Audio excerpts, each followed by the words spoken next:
bio embradio kuno ba ko na tripon enkuno ene ege ebinada wasanabo sumede toso enai wa fimpimienu eni eduonu esiebu ebrasu sendu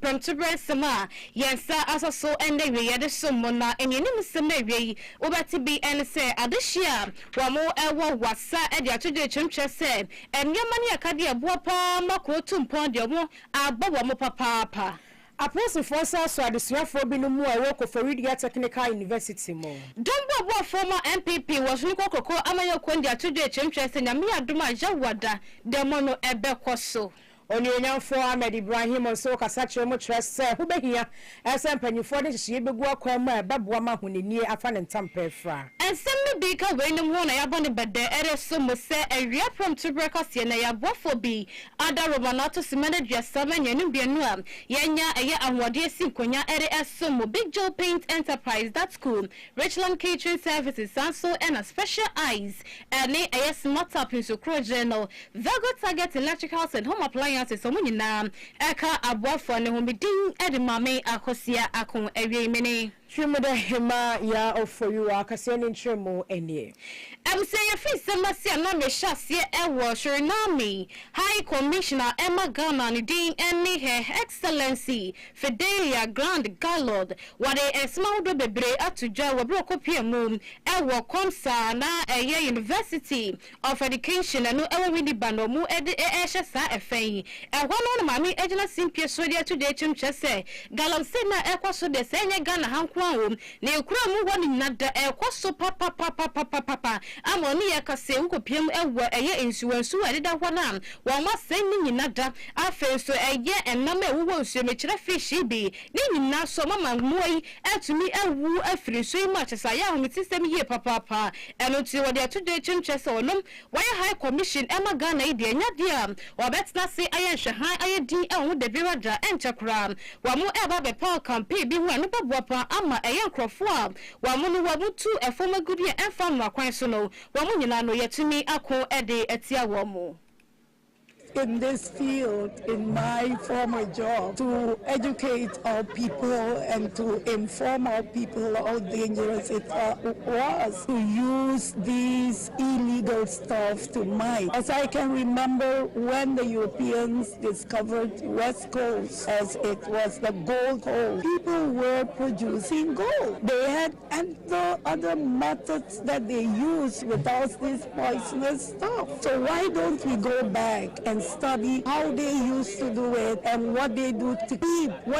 to keep their environment clean. You know, we have a village in Suriname, it will surprise you, called Kofi Camp, created by a Maroon called Kofi. It was his village and there are still people living there. There is a lot of gold there and they were mining gold, as I've been told, I might be wrong, before companies came there to mine gold legally. So not illegal but legally. But they were able to mine and keep the environment clean. So why don't we revisit the knowledge that was there before? Instead, you can modernize it, but why don't we revisit it? There are ways with sand, you know, to clean the gold side, to clean it and to penetrate and to come and produce gold. That's what I've been taught. Someone told me, I went to a site in Brazil years ago where they show you how to mine gold without any cyanide or how do you call it, mercury? Yes, without mercury and cyanide. So there are ways, and maybe the young people, the new generation, can revisit the authentic way and still have a lot of gold. Cheno and Professor Andy Ofori Crying, wano Vice Chancellor Emma University of Education Widibam, wano so the two judge chese who been your papa se di pebianum, wuti wiasi au kasa beka sanoma, and won't see who free and say, ya down such a wide into so de ya now ye di pack casabi and send fee, and a chile won't penny for some more beada, and who send a casano, and who bet to me at ye papa.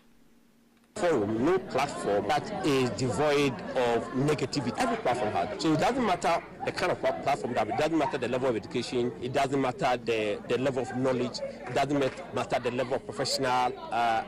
status. There will still be some negative. And so when people say, it's just like saying that, okay, the social media has become a double-edged sword. It's helping us to interact, it's making life a bit easier for us. At the same time, there are other cons that we have to contend with. But the question as to what do we have to do? We can only do through more education. Now, I think that civil society has a lot, and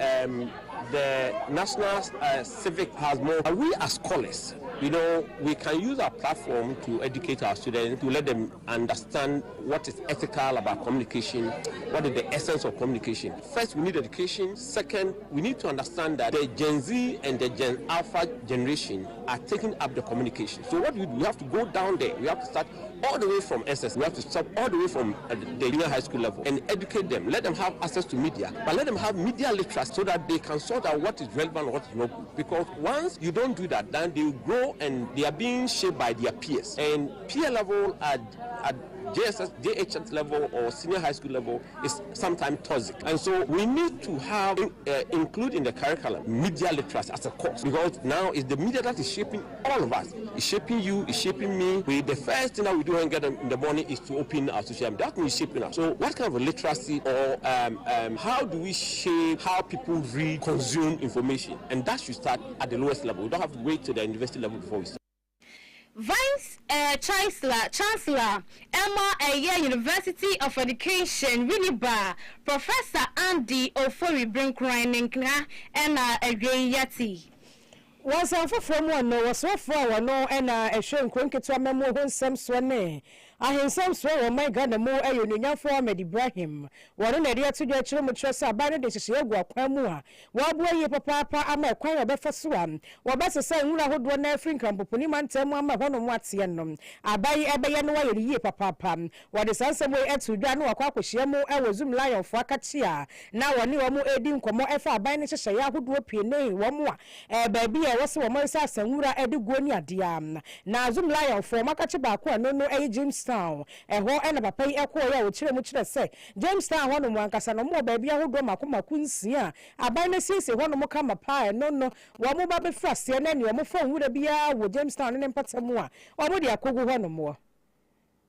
Ire no omo mu dan dantia ni nyina ma eko kan chense no enti normal na wo fiefie no mu nyina no say mattress ni bibia TV ni nyina say ye fa hefa na edigu enti binom so edi bola esiesie wo mu de enti omampanyini ma kwan say ye mbie transfer stations nsia na ye wo oman no na ye mfa nye sa bola evacuation e ma transaka operators aye wo abobo ya for bola cars aye wo no nyina obi adi no ho jemu in fact bosume ni ba ye da so yes adwuma enonte council of state for say ompese omuhu ne course no se na be ya omo na omo to omampanyene funte ompese omuhu se de be ya ombe hu normal e course ne kwan be fa so asia no president nso se ye wie we nyina wo se ye ne no nso e class wo se ye ko ekwakopiemu wo cabinet na ye discuss na ye by ye hu se abobo ya afo bibiri e wo ka kwan no manyane ntie se emu be ye ha nwotwe e na ba ha da bia about 800 bollakas na say yan double na 800 bollakas e ba na say ye turn ha into bolla e ha e ye cruise na e be West Africa ya restabia e na ye the premier referral for national number 1 ente e was say many Onipo okasa yeyi ewe oniyamfo Ahmed Ibrahim.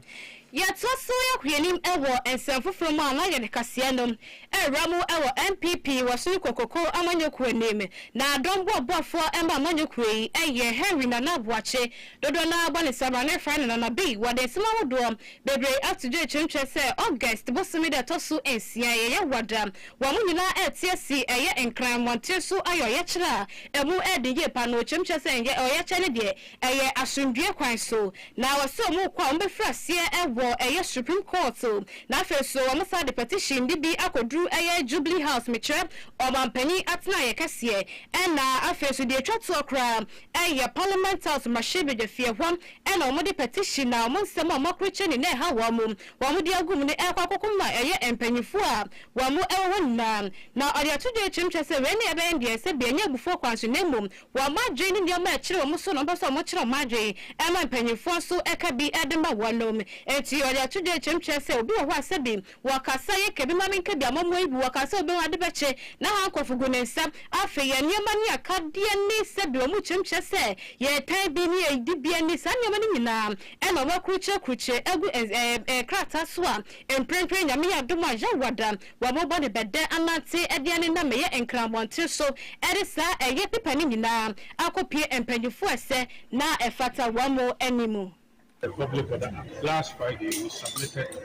a notice to stage a mammoth demonstration. The essence of this demonstration is the selective justice we are witnessing, the interference with our judiciary, again the oppressive and onerous bill conditions being slapped members' position, and the fact that they, as we speak, democracy is under attack, suppression of free speech, criminalization of free speech. We cannot witness the fact that our democracy is dying. This is not what President Mahama promised. President Mahama cannot supercede over a nation that over the years have been tagged as the beacon of democracy, and today we are lacking behind on all fronts. So we intend to stage this mammoth demonstration to express our dissatisfaction, to press home some demand that democracy is the way to. So President Mahama and the NDC cannot suppress our democracy. So Thursday, 6 August, in the morning, 5 a.m., we gather in front of the Supreme Court.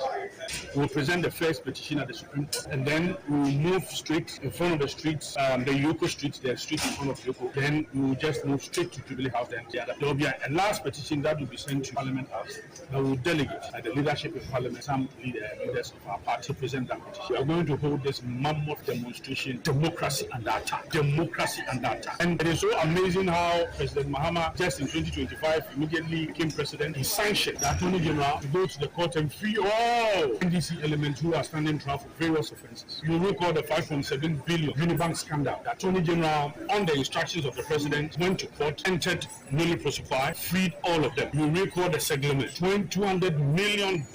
project. They were supposed to build 5,000 units of houses. They ended up building. Henry Narabuache, a national organizer, Emma MPP, Amanyukunu. Na Narcotics Control Commissioner yetwa tiafra wo mo na ko kananie wade wani atremu e Koforidua Technical University KTU wo mo SLC week asem na kwa wokwa ni nyina no ayese onyane ntiye se sukufo nkwada yi bie na wo mo suku mu hwano mo ne wo mo atoto tonton nubone e wo suku mu hwano mo SLC week ya wo mo yeye bi mu adi nubone bi te se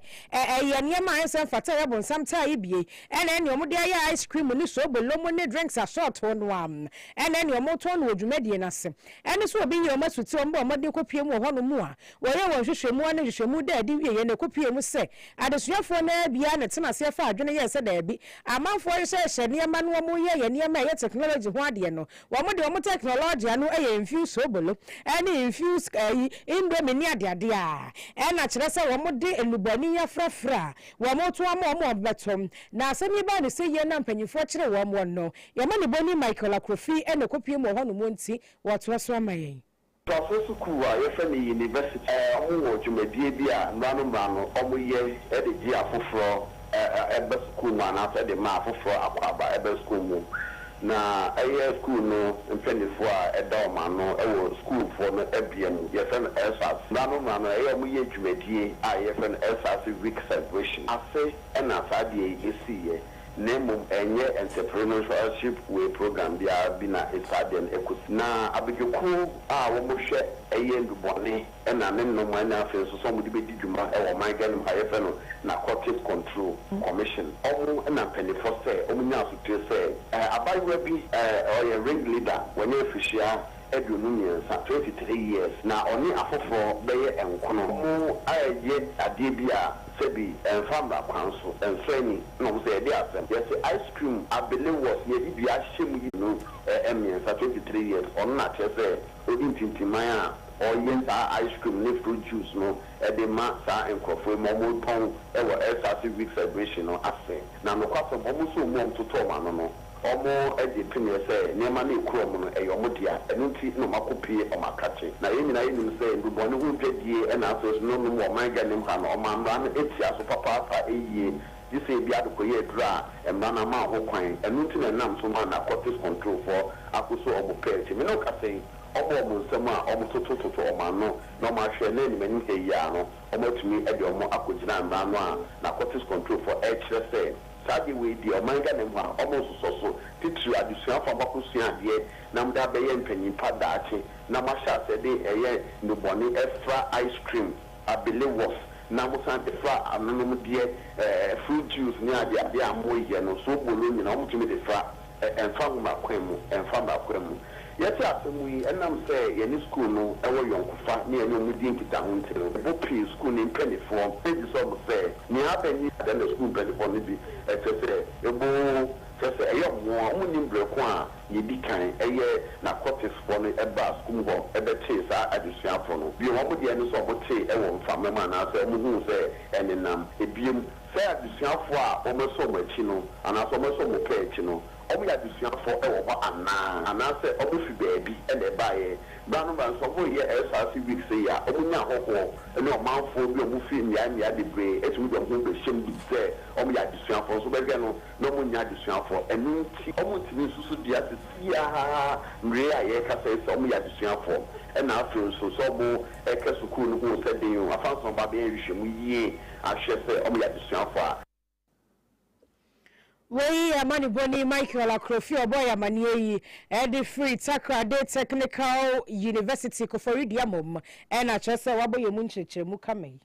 Yatwa kasele so na yedi yeni echemu ewo chifu ati mokwa masi ni mo eno ewo efifini matem ya na owura ba ku bi owo hwa ni din ene Mr. Same papa e de atudo echemche se be ya efie na ye etwemi wano de wafa to de wo se opiem ewo chifu praso bridge na no emfu ye bi beba wo bia wonu na de na ho den ebe dodo ne kakran sa akopiem ewo chifu daman na wo chemche se be ya efie na ye watu ni wasi watu mwacha unhu kasie sei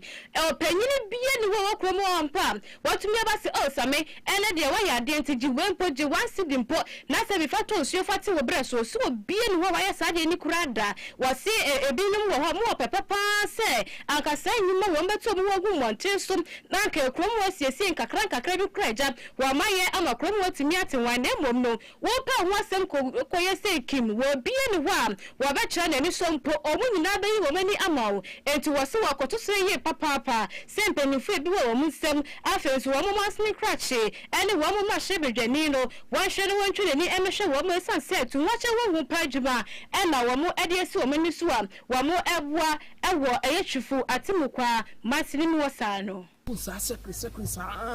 na bia di ni ebi ni ya mi sie pumbo no bi timi ngasa wo hwan na hwe no ayiso se ye dade bi na mi twa ana kro no bi na mi bo aka ehu ya chimi daga na so no bi etwa mo mu se na bi na hwan po na oya sai ye ba fẹ na ya bo na ba se ne be ya all the time no so be hye ne kuna na wetimi aye ato aso na afoforo so hu a o mu so betimi aye se o asem se oye we ru pe se ya bo na ba so ntino ye so se ye ma o ma no hia ye na ye nye ya mpene for hunu sa ne we mi sati ye me fa ne se mi sati be se ye back pass Mr. I am here with Nasu. I'm a football moon say, yes, I know as one is an out and a wood in our yes, I do. Mine addition so dear, there mean to be young. Okay, to me, you. Every 4 years, I'm satisfied. You know to say, we are from ya, we and I'm satisfied. Young and I mean, because everything on them say, I'm not the one etching, and as a 2 year chin, and we satisfied me, and the idea, that we are would share. I'm not, maybe I council better take you on your enemy. See, I'm a fan who can't run on me and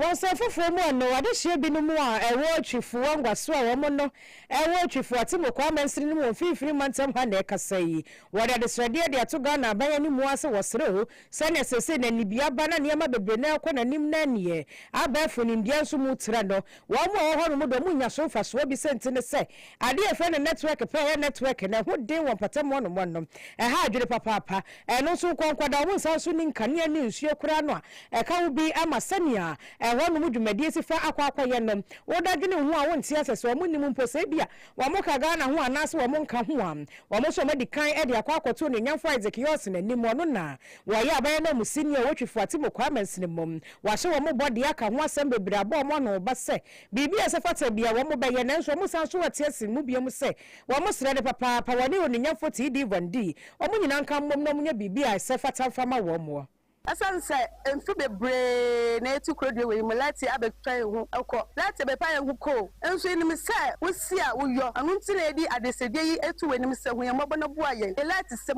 bo mode na bua ye malati embre krodwe mu sina be enso ye fonu duma etimi anya bebi edi ye fonu esi say ye fonu duma na say edi kwa bebi kra na obetwa na omayi sim na edi free mu enso say ye wobi wa hanu mai me jedi say entimi emma ne sa entimi sra me nim say na wosi ye kwan yi nim say lati nso obeni sa ma ye wodi beba ye lati asem honorable yes now be lim say before we take kwai there and faka flock ma ye lati no hia ye to so ni ensa so ye school no titi ama ngofo free yi bebre and twem kokrom school almost has a entire ye mo placing ya attention to mo school ade enya fi e be fi nti wo mo mpra ha nti amo see school no ama we tie sra no o me school ma ye boy because ya wo kire e kwa no so ta asa be kokrom pempa ya dai dey man na do ye lati sam so on si hia nti ye ni na sa ban na so boy ne dia ya dia me ase say obuso ya dai oboy blood problem ya no kra nti say no ya kwa no lati so on fa no on ya man o ka say o uni a oboboy so sira ya hwe ya e ho hwe o say o uni a oboboy ye school na dai akodeni adesira di train ma say ya kwa ne dia wa hya ase no obuso na dai omo a ne bibia nkoso we ya di shebi no mu a ewo twifu anwaso abusia ewasa ensemkoya bimosu mu ebo wasa amanfi central eye na nanomat na kunya wo afa so adehye no bia bohom ede atodwo echemtwe se wo muso wa ma kwan enye se kra fenso enyema ni akade epiti se school hospital ede de keka ho ni nyina no abo wa papa se de jonso atimi aba akokọ no entomo srapa se wo mo ahye bedani afa Ghana ban wano so wontimi entwe nani efa mbehwe wo mo de bebre de kan ya kwan ye de school sem ye ya ya sabia enye se ye hwe enfie be ye Gabo police station e ba han mo 20th January 1984 enso ye hwe ye police station dan enye ye ko ye clinic ho a ye awira hosem painting pop a ye be bi kura free assembly kura me be painting Gabo clinic ngbo no eno kura nso ayasem ya kwan de school sem ye nse ye enso tutoyi ye kwan ye si kan ko ma sabi se obi mbo ya limpo a e be dan ena ye nako ayansabia enti e mo ba ena ye dia sem we nyina etomanim ama akoduru parliament ama akoduru Ghana afanya nyina ama say ama Vincent ade ya kachire bebre kakra me kan say ma me dwana doni yaw na ye gi tumi ni firo bi nsem edi sia no fefefe no o me sa ade no ene edi se no ne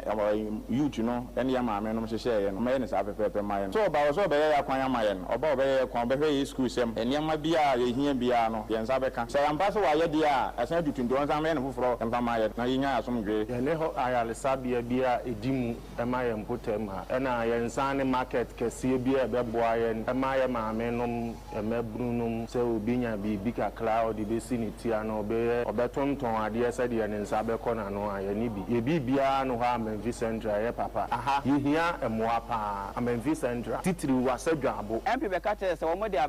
aguna e ko asangrego de ma contract NFS so be kwa kwan de ma contract ye busa se da be na contract be ba kwan so e ya sembusa ye busa se da be na contract be ba kwan so biem ye busa se 24-hour market no be twa na oguna ma fi da be na ye hyase aye na sabi emabunu so anya adwuma ye na de twa to ye busa 24 say ye network wan enko ye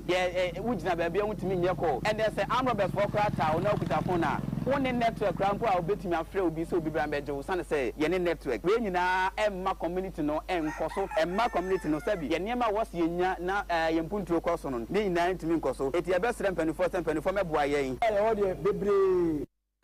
adehye bi omo ewo wasa Amenvi Central enebi omo de omo kosem na atu eje Big Joe Paint Enterprise na make for ediamawo paint papa fie ene ehwo enu ti se wuto okoto woto de makomako ne nyina no Big Joe Paint se mensuro kura bra na beto de obeto bia 0557 599133 obejo so na watimi ama paint papa ne bo esanso eda form atumi ato Dunko Teachers Cooperative Union.school ene twa ne tia efra wamo se wo bie savings account ye bie shares account ye bebie saso ene ye child education account fixed deposit ni nyinada ye bebie bi ede ama osusu loan ye gusua ye ma ye ya de hie bi na ba ne se wa bi adwuma bi percent ye mo sika kakra na fa hye adwuma die bi a wodi mo eno so ba ye ne betina se na ye tumi ama sika ni bi papa se hwe kwa ye wo ho wa se kropondia so dunkwa ye wo Central Market Former Fishing Corporation Dynamo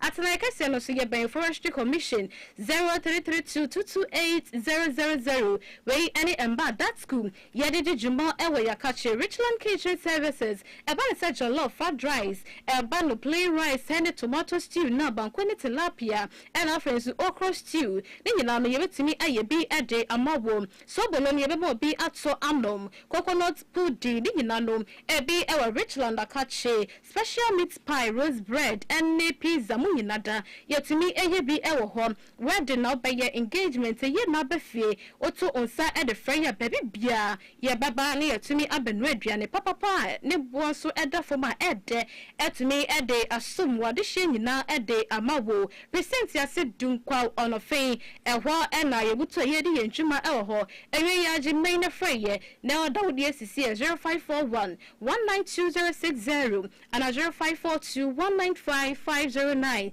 Richland and Bam wadi edi juma ewo ho enanom special eyes and smart up esukruji enu ne yedidi ewie abogu ye mina sikama eye na aba party na ekwaso wedding meeting baby na ensu be kwaso ho nkwade na eyensupai na make fo ede amamo owramu ewo BOT store osi mehhehye eye ma akosia prince waben eye leader butcher drugstore no bibia ni sha no friends CA 0545805261 utokotom oto ne mako ni nyina no so obenye bi ede amawo Vego Target Electricals and Home Appliances, a 1 way gang or gang in a to be home, cables, at rod, a bunny ceiling, and a standing fan, fridge, the TV, and that's your money in nada, ya GB, a Vego, na just your school bag and quadadi and penny 4 dear, Utokoton, we in Makomako, a home, and a sister with the winning at the moon, ya the old I am free Pakistan and Eddie and Shanimu Pepe off Jamman Road in Osasado, a while and Ube 0545 501710 and 0557 235 569. We talk on we in Makomako Vago Sawba or Bemma will be dodo. Yangina we so na yefa a reapon to record series Yabwa Wanoni na Efa SC Ewaham na a lunch cafe and to me Emma to Asumidin Edamame Akosia Ako Ewe Mene.